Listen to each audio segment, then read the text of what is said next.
1. Why GameStop, the video game store giant, is dying. And 2. Why my first online store and business that was making me up to $300 a day failed, and the lessons I ended up learning from it. Although there is still hope for GameStop, and if you keep listening until the end, I'll explain why that is. And then trading them in for double that price to my local GameStop here in New Zealand, which is rebranded EB Games. They traded in for so much since they were considered foreign imported games and were therefore exotic.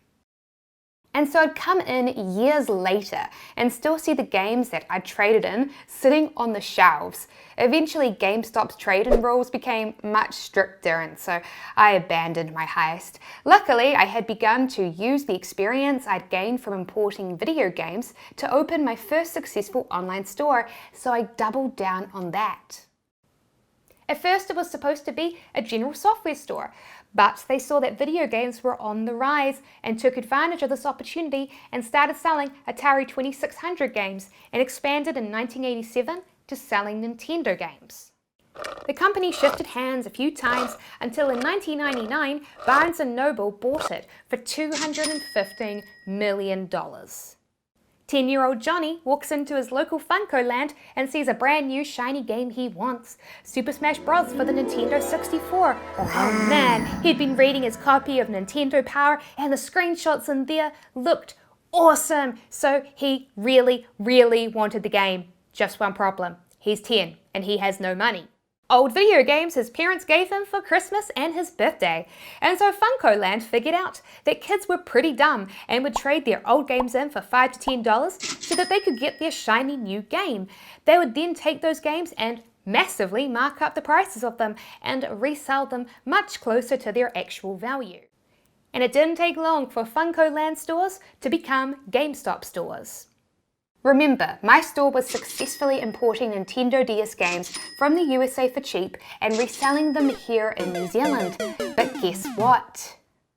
Back in the day, Nintendo figured that, hey, a Nintendo DS is portable, which means people might take it onto planes and use it in other countries, and while over there, they might want to go and buy new games for it.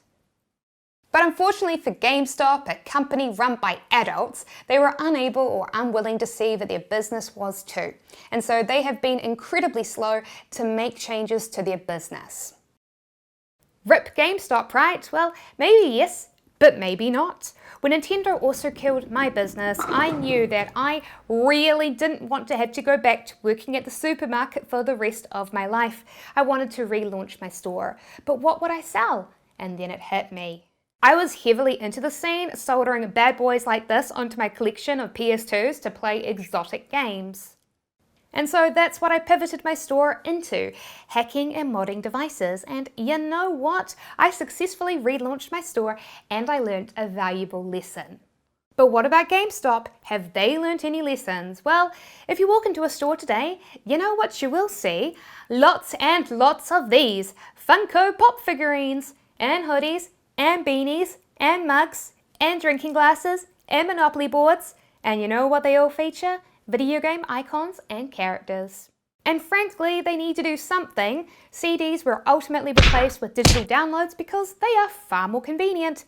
And Blockbuster went bankrupt when everyone realized it's just way easier now to stream that movie from Netflix. And so, is GameStop dying? Well, let's just say it's on life support. If their master plan to pivot like I did and turn their stores into churches and sell evergreen products works, well, maybe they'll live just yet. Or maybe it'll be a spectacular failure.